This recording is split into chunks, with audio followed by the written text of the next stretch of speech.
Hello বন্ধুরা, বেগুনের একটা নতুনত্ব রেসিপি নিয়ে এসেছি। হয়তো আগে কখনো খাননি। বেশ কিছুদিন যাবৎ ঠান্ডা লাগার কারণে মুখে যেন কোনো কিছু স্বাদ পাচ্ছিলাম না। তাই ভাবলাম বেগুনটাকে যদি এভাবে রান্না করা যায় হয়তো খেতে ভাল লাগবে। সত্যিই খেতে অসাধারণ হয়েছিল। তাই রেসিপিটা আপনাদের সাথে আমি শেয়ার করছি। এখানে আমি 1 চামচ সাদা সর্ষে, 1 চামচ কালো সর্ষে, 6-7টি কাঁচা লঙ্কা দিয়ে বেটে নিয়েছিলাম বেশ ঝাল করে। এর মধ্যে দিয়ে দিলাম স্বাদ অনুসারে নুন, হাফ চামচ হলুদের গুঁড়ো, 2 চামচ সরিষার তেল সর্ষে বাটার সাথে ভালোভাবে মিক্স করে নিয়েছি।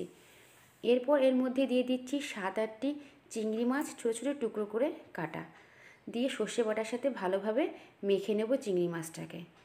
এবার একটা বেগুন নিয়েছি, বেগুনটাকে ঠিক গোল গোল করে আমি কেটে নিয়েছি। এখানে আমি 4টে টুকরো বের করেছি বেগুন থেকে। আর এরপর বেগুনের ঠিক মাঝখান দিয়ে আবার একটু কেটে নিয়ে একটু পকেট টাইপের তৈরি করে নেব।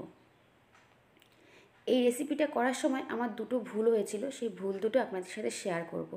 প্রথম ভুলটা হয়েছিল এই বেগুনের খোসাটা মোটা ছিল, যার জন্য একটু অসুবিধা হয়েছিল খেতে। আপনারা একটু বেগুনের খোসাটা পাতলা দেখে নেবেন।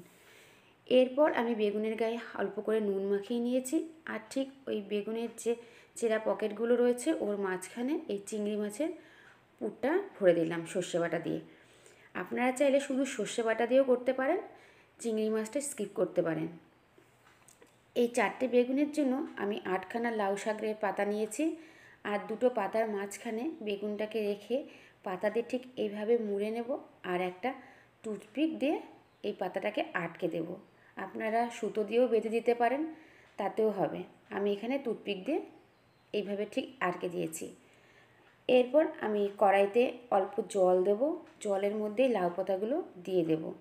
সেকেন্ড মিস্টেক হয়েছে আমার, লাউ পাতাটা আমার আগে ভাপিয়ে নেওয়া উচিত ছিল, যার জন্য খাওয়ার সময় পাতাটা একটু শক্ত শক্ত ছিল, সফটনেসটা ছিল না। এরপর আমি ওপর থেকে 1 চামচ সর্ষের তেল দিয়ে দেবো, আর ওপর থেকে একটা ঢাকনা দিয়ে ঢেকে দেবো 10 থেকে 15 মিনিটের জন্য। লাউ পাতা সেদ্ধ হতে 10-15 মিনিট সময় লাগে। ঢাকনা খুলে দেখছি লাউ পাতাটা সেদ্ধ হয়ে গেছে। এরপর বেগুনটাকে ঠিক এইভাবে উল্টে পাল্টে দেব। তৈরি হয়ে গেল আমাদের লাউ পাতায় বেগুন ভাপা।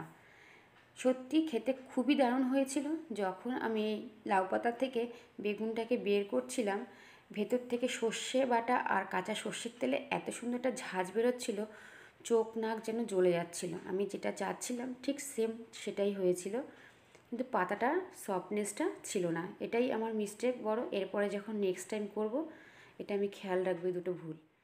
আবার দেখা হবে কোনো রেসিপির সাথে।